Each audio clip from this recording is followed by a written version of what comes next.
New sponsor by Lords furniture জগতের এক উজ্জ্বল নাম।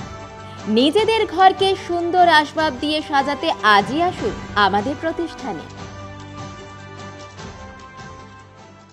রবিবার বিশ্ব বরেণ্য স্বামী বিবেকানন্দের জন্মদিন উপলক্ষে নেতাজি সুভাষ ফাউন্ডেশন সংগ্রহশালার সভাঘরে এক অনাড়ম্বর পরিবেশে শ্রদ্ধা জ্ঞাপন অনুষ্ঠানের পাশাপাশি অল ইন্ডিয়া ফরওয়ার্ড ব্লকের রাজ্য কমিটির সভাপতি গোবিন্দ রায়, আইডিসিপিসির আমন্ত্রণে সারা ভারত ফরওয়ার্ড ব্লক কেন্দ্রীয় সাধারণ সম্পাদকের নেতৃত্বে 2024 সালের তার চীন সফর বৃত্তান্ত নিয়ে লেখা মিশন চায়না 2024 নামে একটি পুস্তিকা প্রকাশ করা হয়। এই বিশেষ দিনে বই প্রকাশ অনুষ্ঠানের সূচনা লগ্নে স্বামী বিবেকানন্দ ও নেতাজি সুভাষ ফাউন্ডেশন সংগ্রহশালা সভাঘরে নেতাজির প্রথম প্রতিকৃতিতে জনমত পত্রিকা ও ফরওয়ার্ড ব্লকের তরফে উপস্থিত ব্যক্তি অতিথিরা শ্রদ্ধার্ঘ্য নিবেদন করেন। এরপর আনুষ্ঠানিকভাবে মিশন চায়না 2024 পুস্তিকাটি প্রকাশ করা হয় বিশেষ অতিথিদের হাত দিয়ে। এই বিশেষ দিনের বিশেষ অনুষ্ঠানে উপস্থিত ছিলেন রাম অবতার শর্মা, তপন চক্রবর্তী, গোবিন্দ রায়, গোষ্ঠ দাস, অশোক কুমার মজুমদার, পদ্মনাভ চক্রবর্তী, বিকাশ বন্দ্যোপাধ্যায় সহ আরো অনেক বিশিষ্ট ব্যক্তিরা।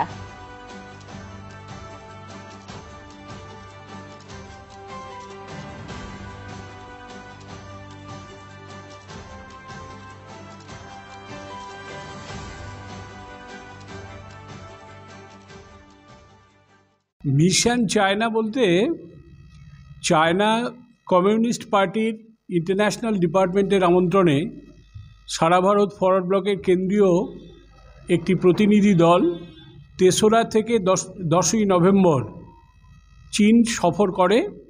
তার প্রতিনিধি দলের আমি একজন সদস্য ছিলাম। এবার চীনে আমাদের ওখানে যে 7 দিনের ভিজিট হবে তার শিডিউল তারাই তৈরি করে দিয়েছেন। আমরা কোথায় কোথায় যাব, কি কি দেখব, সেটা তারাই তৈরি করে দিয়েছেন, তারাই সমস্ত ব্যবস্থাপনা করেছেন। ওখানে থাকা খাওয়া যাবতীয় কাজ তাদের দায়িত্বে। ফলে তাদের ওই শিডিউল অনুসারে যেসব জায়গায় আমি গিয়েছিলাম সেইগুলোর বর্ণনা আনুপূর্বিক, জনে জনে লোককে বলাটা কঠিন।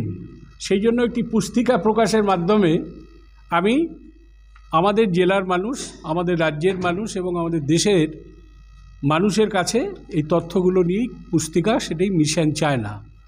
চীনে একদলীয় ব্যবস্থা সেখানে কায়েম আছে।